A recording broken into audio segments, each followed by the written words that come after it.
Hello friends, welcome to my channel. Today మనం 22 ఫిబ్రవరి 2025కి సంబంధించిన important current అఫైర్స్ని ఈ వీడియోలో డిస్కస్ చేద్దాము. అలాగే మా ఛానల్ని కనుక ఫస్ట్ టైం చూస్తున్న వాళ్ళైతే లైక్ చేసి సబ్స్క్రైబ్ చేసుకోండి. డైలీ కరెంట్ అఫైర్స్కి సంబంధించిన వీడియోస్ అప్లోడ్ చేస్తున్నాను. చూడని వాళ్ళు ఉంటే చూడండి. మన ఛానల్లో జనవరి నుంచి అన్ని కరెంట్ అఫైర్స్ వీడియోస్ ఉన్నాయి. ఫస్ట్ చూసినట్లయితే ప్రపంచ మెమోరీ లీగ్ ఛాంపియన్గా భారత విద్యార్థి విశ్వరాజ్ కుమార్. 20 సంవత్సరాల విశ్వరాజ్ కుమార్ ప్రపంచ మెమోరీ లీగ్ ఛాంపియన్షిప్ 2025 పోటీల్లో విజేతగా నిలిచాడు. 80 ర్యాండమ్ నెంబర్లు 13.50 సెకండ్లలో 30 చిత్రాలను 8.40 సెకండ్లలో తప్పులు లేకుండా వరుస క్రమంలో గుర్తించి ఈ ఘనత సాధించాడు. అలాగే నెక్స్ట్ చూసినట్లయితే క్షయ వ్యాధిపై సత్తా చాటిన mRNA టీకా. క్షయ అంటే టీబీ అంటాము. ఈ బ్యాక్టీరియాల వల్ల వస్తుంది టీబీ వ్యాధి. బ్యాక్టీరియా అంటే మైకోబ్యాక్టీరియం ట్యూబర్క్యులోసిస్ అనే బ్యాక్టీరియం వల్ల ఈ టీబీ వ్యాధి అనేది వస్తుంది. ప్రస్తుతం దీనికి BCG వ్యాక్సిన్ను వాడుతున్నారు. సో ఈ వ్యాక్సిన్ అంతగా పెద్దవారిలో సమర్థంగా పనిచేయడం లేదంట. అందుకనే ఈ వ్యాధి నివారణ కోసం కొత్తగా mRNA టీకాను ఎలుకలపై నిర్వహించిన ప్రయోగాల్లో mRNA టీకాను అభివృద్ధి చేశారు.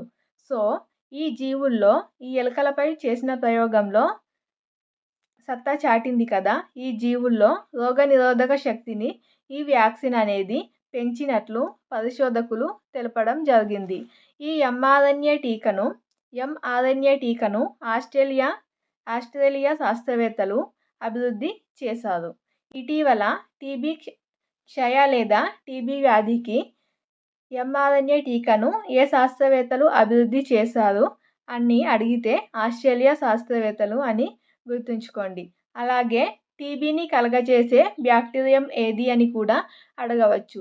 So mycobacterium tuberculosis. అలాగే నెక్స్ట్ చూసినట్లయితే చైనాలో కోవిడ్ మాదిరిగా కొత్త వైరస్. ఇది కోవిడ్ లాంటిదే కొత్త వైరస్ను చైనాలో కనుగొనడం జరిగింది. ఇది జంతువుల నుంచి మానవులకు సంక్రమించే ముప్పు ఉన్నట్లు శాస్త్రవేత్తలు భావిస్తున్నారు.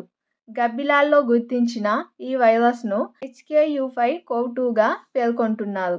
సో ఇది COVID-19కి కారణమైన SARS-CoV-2ను పోలి ఉన్నట్లు పరిశోధకులు గుర్తించారు. SARS అంటే సివియర్ అక్యూట్ రెస్పిరేటరీ సిండ్రోమ్. COVID-2ను పోలి ఉన్నట్లు పరిశోధకులు గుర్తించారు. ఈ వైరస్ మెర్బకో వైరస్తో పాటు ప్రాణాంతక మెర్స్కోవ్ అంటే మిడిల్ ఈస్ట్ రెస్పిరేటరీ సిండ్రోమ్ ఉపరకానికి చెందినదిగా గుర్తించడం జరిగింది. తొలుత హాంకాంగ్లోని జపనీస్ పిపిస్ట్రెల్ అనే రకం గబ్బిలాలలో ఈ కొత్త రకం వైరస్ను గుర్తించడం జరిగింది. అలాగే నెక్స్ట్ చూసినట్లయితే పెరిగిన నీటి నిల్వ. దేశంలో రిజర్వాయర్ల నీటి నిల్వలో వృద్ధి కనిపిస్తుందని కేంద్ర జల సంఘం CWC వెల్లడించింది. దేశవ్యాప్తంగా ఉన్న 155 డ్యాంలలో ప్రస్తుతం 98.974 బిలియన్ క్యూబిక్ మీటర్లకు నీరు చేరిందని, ఇది మొత్తం నిల్వ సామర్థ్యంలో 55%గా పేర్కొంది.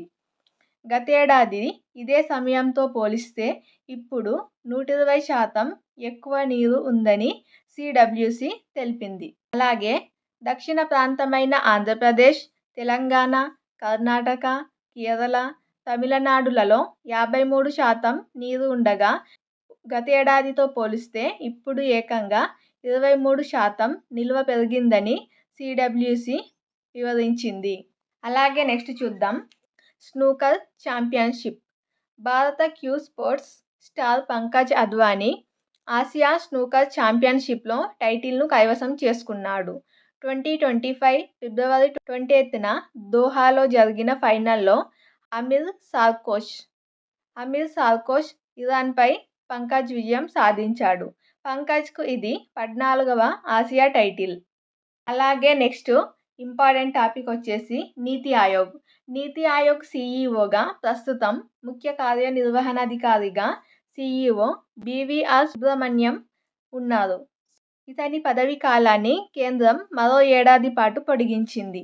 2023 ఫిబ్రవరిలో 2 ఏళ్ల కాలానికి నీతి ఆయోగ్ సీఈఓగా నియమితులయ్యారు బీవీఆర్ సుబ్రహ్మణ్యం. సో పదవీకాలం ముగుస్తుండడంతో తాజాగా ప్రధాని మోదీ అధ్యక్షతన సమావేశమైన కేబినెట్ నియామకాల కమిటీ 2025 ఫిబ్రవరి 20న పదవీకాలాన్ని ఏడాదికి పొడిగించింది. సో ప్రస్తుతం ఉన్న నీతి ఆయోగ్ సీఈఓ వచ్చేసి బీవీఆర్ సుబ్రహ్మణ్యం. ఇంకా ఏడాది పాటు కూడా ఇతనే ఉండనున్నారు. ఇది చాలా ఇంపార్టెంట్. అలాగే నెక్స్ట్ చూసినట్లయితే కేంద్ర ప్రభుత్వ ప్రధాన ఆర్థిక సలహాదారు సీఈఏ అయిన వి అనంత నాగేశ్వరన్ పదవీ కాలాన్ని కేంద్రం 2 ఏళ్లకు పొడిగించింది. 2022 జనవరి 28న సీఈఏగా నియమితులయ్యారు వి అనంత నాగేశ్వరన్. 3 ఏళ్లు పూర్తి కావడంతో పదవీ కాలాన్ని మళ్ళీ పొడిగించింది. దీంతో 2027 మార్చి 31 వరకు పదవిలో కొనసాగుతారు. ఇది ఫ్రెండ్స్ టుడే 22 ఫిబ్రవరి 2025కి సంబంధించిన ఇంపార్టెంట్ కరెంట్ అఫైర్స్ వీడియో. ఈ వీడియో నచ్చినట్లయితే లైక్ చేసి మా ఛానల్ని సబ్స్క్రైబ్ చేసుకోండి.